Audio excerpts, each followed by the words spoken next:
here, today we talk about what really matters, what can really make the difference between protecting the kidneys and ending up tied to a machine for life, which is the renal diet, the low protein diet in particular.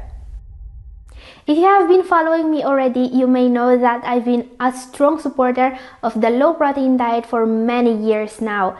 I've recommended it to hundreds of thousands of people, and many of them also told me what kind of results they got from following my advice. Many of you guys achieved what some people still consider impossible. I always got a lot of comments from you guys telling me what worked for you and what didn't. And this prompted me to make this video because I really think that there is a mistake you should never make with your diet. If you do this, your chance of improving is really gonna shrink. As you probably saw from my thumbnail, I believe that the chances for someone with CKD to improve are slim to none if they are not following a low protein diet, or if they are doing the most common mistake people do with this diet.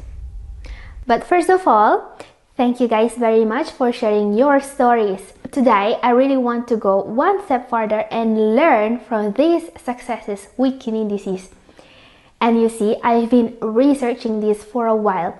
I saw a pattern in your comments because I get a lot of comments from people who improved their GFR and creatinine, but I also get comments from people who are not able to improve, unfortunately. Because as I was saying, I try to read as many of your comments as I possibly can. I mean, it's not easy. I have more than 300,000 followers and reading every single comment is impossible. But some of your comments caught my attention. Why am I not improving? I've had people asking me exactly this. Catherine, I've been taking the right supplements, I've been exercising, why my GFR and creatinine number are not any better? And the first thing I always want to ask them is, are you making this crucial mistake with your low protein diet? Because if you follow me here regularly, you probably already know that following a low or very low protein diet is basically the rule now for anyone with CKD, including people with diabetes.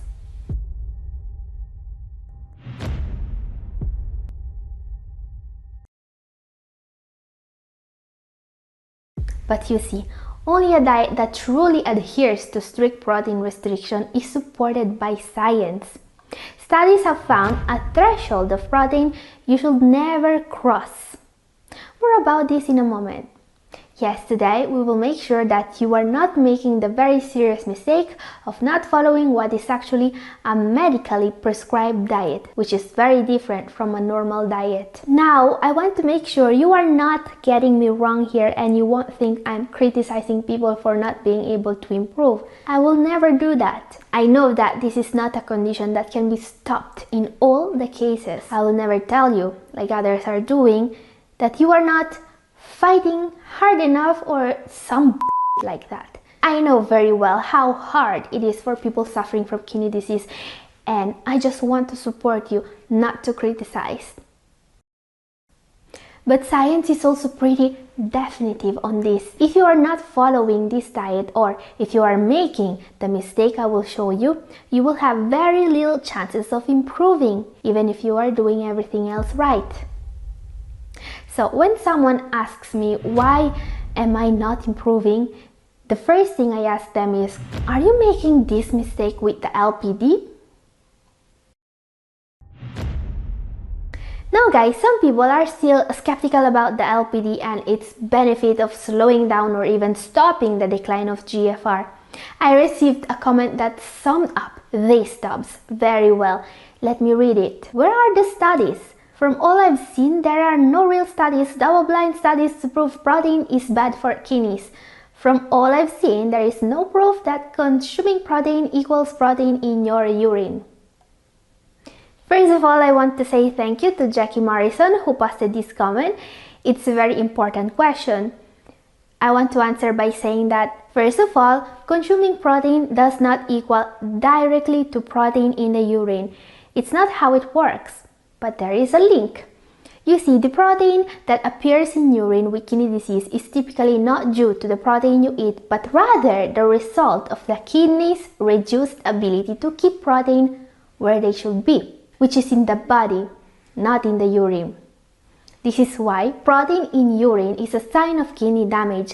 And yes, there is proof that consuming more protein equals to more protein in urine due to kidney damage, as you can see on screen right now. This is a very important paper, by the way, published by Dr. Gang Jiko, a leading figure in the field of nephrology in the Journal of the American Society of Nephrology. What this paper proves is that, yes, you are going to have more protein in the urine the more protein you eat if you have kidney disease. But not because more protein in the diet equals more protein to be spilled, but because there is more damage in the kidneys, which is why today most people with kidney disease are being told to completely avoid high protein foods such as meat, fish, dairy, eggs, and even to limit or at least monitor the consumption of foods that have some protein such as legumes, nuts, seeds, and even whole grains. This brings us to the next part of the question. Where are the studies? From all I've seen, there are no real studies, double-blind studies, to prove protein is bad for kidneys.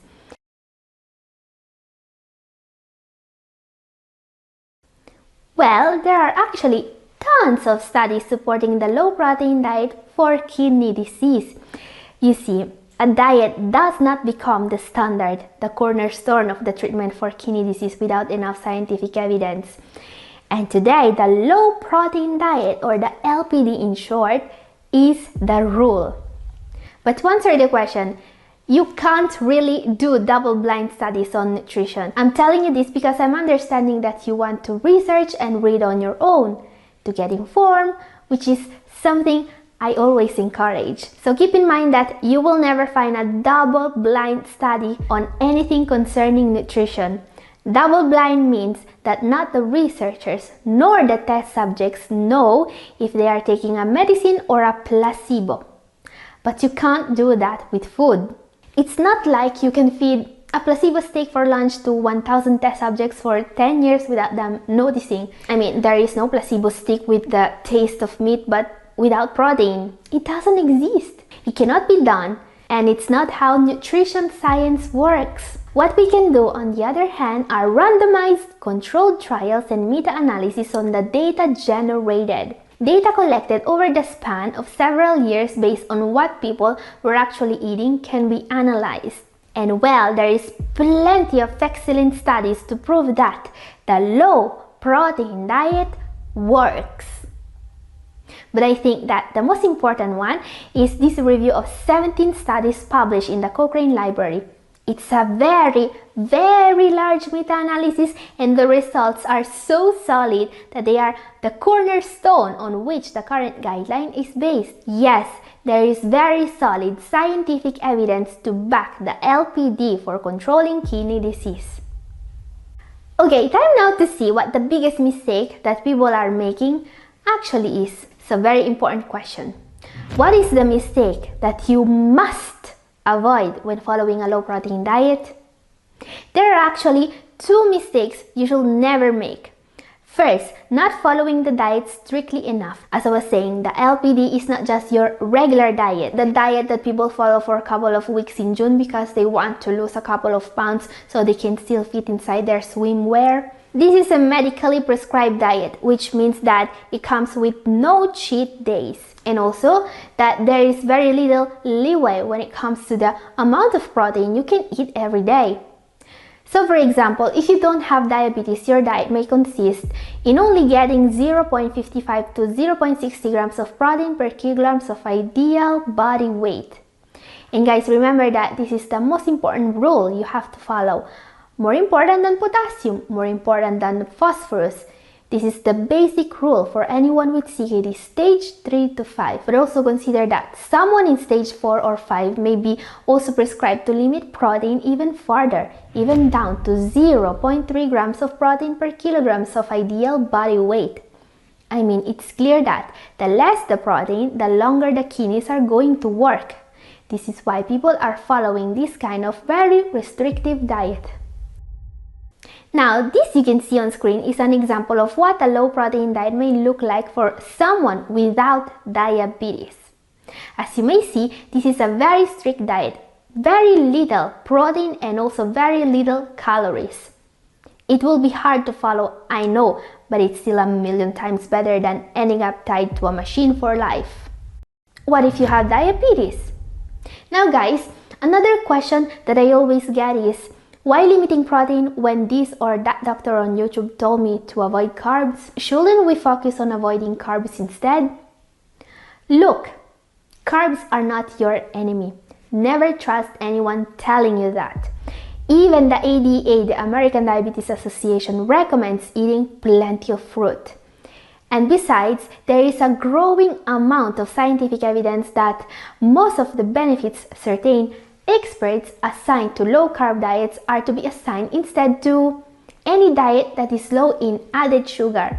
This study, for example, compared the benefits in terms of weight loss from a keto diet with a personalized diet that was low in GI. While initially the keto seemed to perform better, it was just an illusion. 18 months after the dietary intervention, those following a personalized diet instead of a keto not just did lose a lot more weight, they also had improvements in all the most important metabolic parameters. They had better cholesterol levels, better fasting glucose, and more.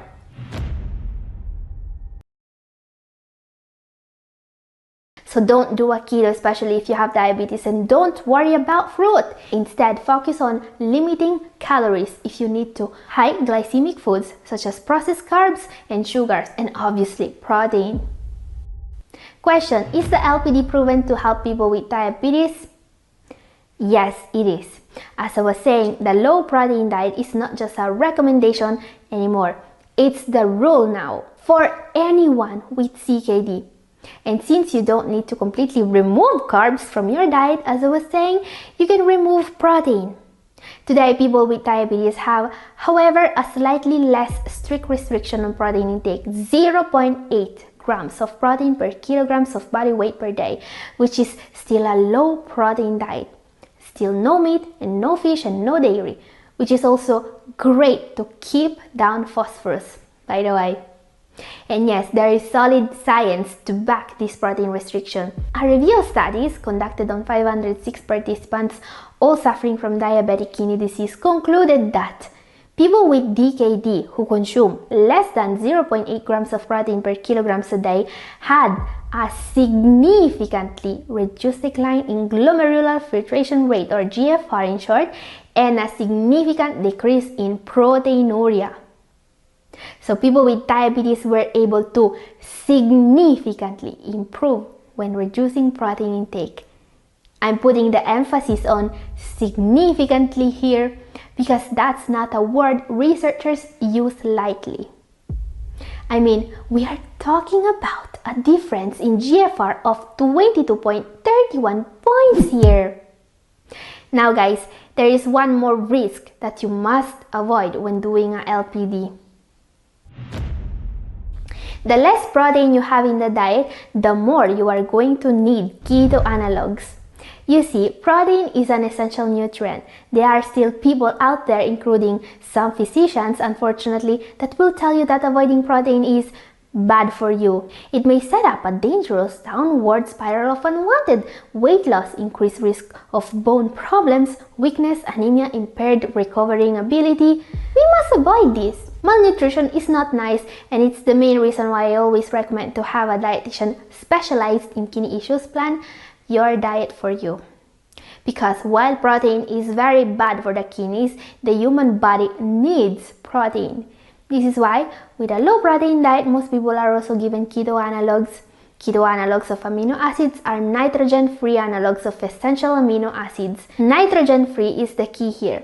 Nitrogen is the part of protein that's actually putting all the burden on the kidneys and making CKD progress. So, to get the benefits of a low protein diet and avoid malnutrition, you can use these special amino acids. And guys, I've talked more in depth about how to use keto analogues and how to find them in my video up here. And this is all for today. Thank you for watching. God bless you all.